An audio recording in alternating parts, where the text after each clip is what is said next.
Friends, welcome to Word on Fire Catholic Ministries. Word on Fire is an apostolate dedicated to the mission of evangelization, using media both old and new to share the faith on every continent and to facilitate an encounter with Christ and His Church.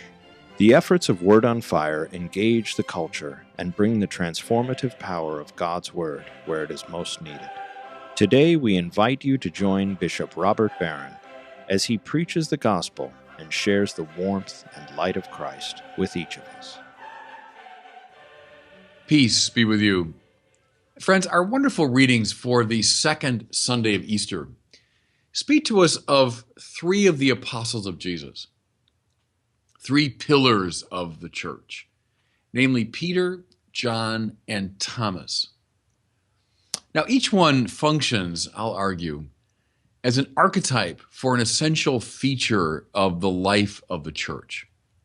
So somehow these figures symbolize a dimension of the church that's present up and down the ages. So let's look first at Peter, the one who just days before had been cowardly, vacillating, afraid even to admit that he knew Jesus, is now, we hear, clearly the leader of the church, admired by both believers and non-believers. And what's he up to, as we read now in the Acts of the Apostles? Well, we hear that he's working signs and wonders among the people. In fact, so convinced were they of Peter's miraculous power that they placed the sick in his path so that even his shadow might pass over them. We hear that people brought the sick from all over the region, as well as those troubled by unclean spirits, and that all of them were cured. Now, I fully realize that today we might be a bit skeptical of all this miraculous carrying on. But, it's hard to deny that Jesus was certainly known as a healer and a miracle worker. And there's abundant evidence that the performance of miracles was a major reason why the first preachers were taken seriously. See, think about that for a second. You see it in Paul as well. That here these figures show up and they start talking about Jesus and his life and his resurrection from the dead. And I mean, what led people to believe them at first? And I think, and again, you see in Paul, I think it's very plausible to say that it was the miraculous power that came forth from them that led people to say, I think I'll give this a listen. You see it too, by the way, in the stories of the great missionaries up and down the centuries, when they first go into a region that doesn't know Christianity.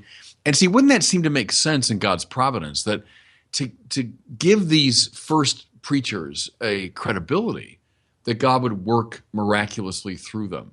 So I think it's true in the life of Jesus, certainly, and I think it's true rather clearly in the lives of these first preachers. But here's the point I'm making. Peter is functioning here, I think, as a symbol of the apostolic dimension of the church up and down the centuries. What I mean is it's outreach in service to those in need, especially the sick. Think of Pope Francis here, with his tremendous emphasis on mercy and going to the margins. Well, that's a classic, standard dimension of the church's life. Now, the church customarily has done this kind of work, not through miracle workers, though there are miracle workers. I want to emphasize that. You can find them in every stage of the church's life, including today. You doubt me, read Craig Keener's great book on miracles. But customarily, the church has done this kind of work. How? Through its hospitals and clinics, through great figures such as, John of God and Catherine of Siena, Mother Teresa of Calcutta in our day. But also, I would insist, through its sacraments, which heal sin-sick souls. I mean, so sickness is not just a matter of the body. It can be a matter of the mind and the heart and the soul. And the sacraments heal at that level. Well, see, all of this is what I'm calling the apostolic dimension of the church's life. And without it, it wouldn't be the church. Parishes, parish priests, missionaries, servants of the poor and sick. The whole apostolic life of the church is represented by St. Peter as he moves in this healing way among the people. Okay, let's turn then to the second reading from the book of Revelation. And here we get the figure of St. John. St. John, right, the beloved disciple. During the lifetime of Jesus, John was the one, we hear, whom the Lord especially loved. He loved all his disciples, but, he loved John especially. John leaned on the breast of the Lord at the Last Supper. What's he doing there? Well, the great tradition says he was listening to the Lord's heart. It's a beautiful image, isn't it? He's listening to the Lord's heart. He's attentive to what's going on inside of Jesus. Moreover, John stood by the cross when everybody else, all the other disciples, had fled. Something awful in there about that image. Those who were closest to him, as we claim to be, we followers of Jesus, we're close to him. But at the time of danger, they all fled. Except for John, still listening to the heart of the Lord. I love how in the Gospel of John, we hear that John and Peter are racing to the tomb when they get a hint of the resurrection. But John outraced him. He was younger, more energetic, and he got there first. So he's the first one of the apostles to profess his faith in the resurrection. Okay.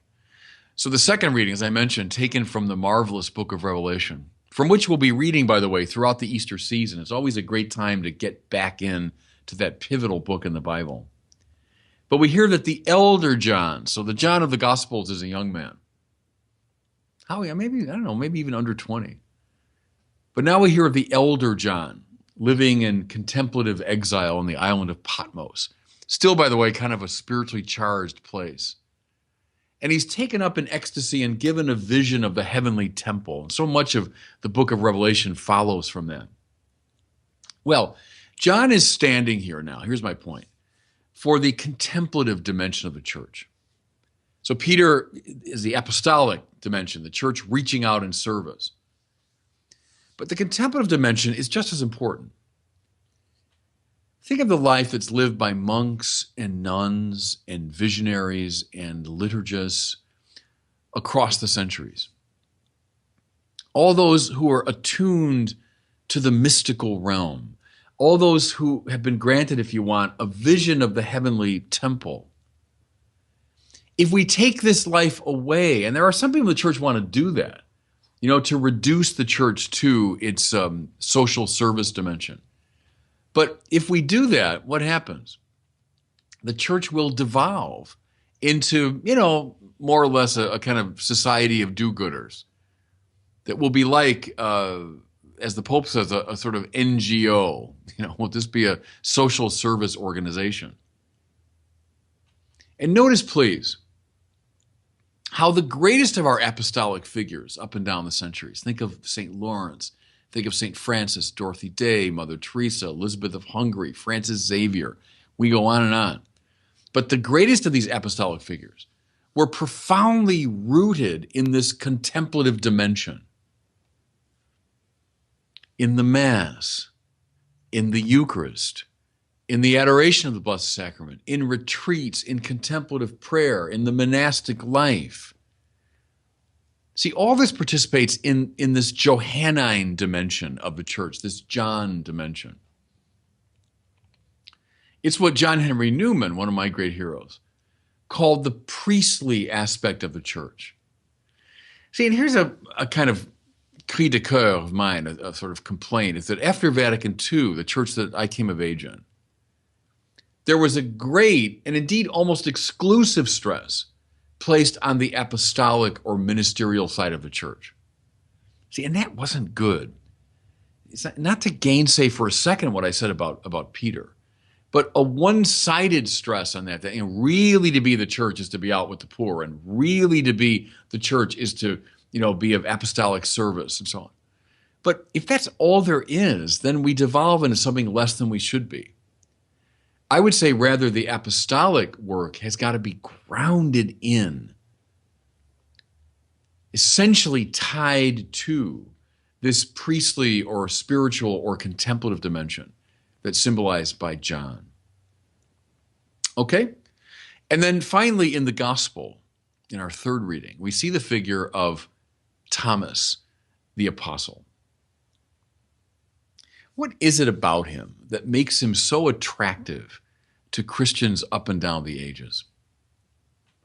Well, I think it's because he expresses what so many of us feel so much of the time, which is, skeptical, doubtful, just not sure about all this religion business.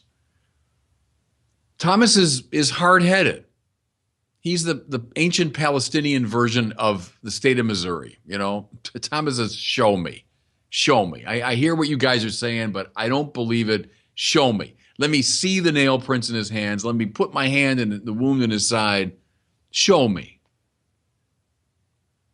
We notice that when he returns to the circle of the disciples and actually lays eyes on Jesus, the Lord doesn't so much discount or dismiss his skepticism.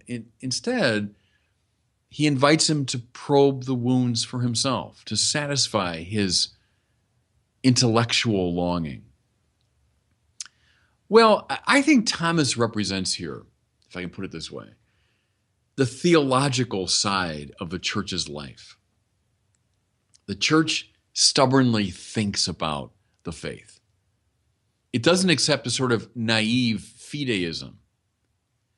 No. From the earliest days, the church has stubbornly thought about revelation. Justin the Martyr, very early figure. Irenaeus from the 2nd century. John Chrysostom, Augustine, Anselm, Thomas Aquinas, Bonaventure, Duns Scotus, Robert Bellarmine, Ignatius of Loyola, John Henry Newman, Hans Urs von Balthasar, Joseph Ratzinger, John Paul II.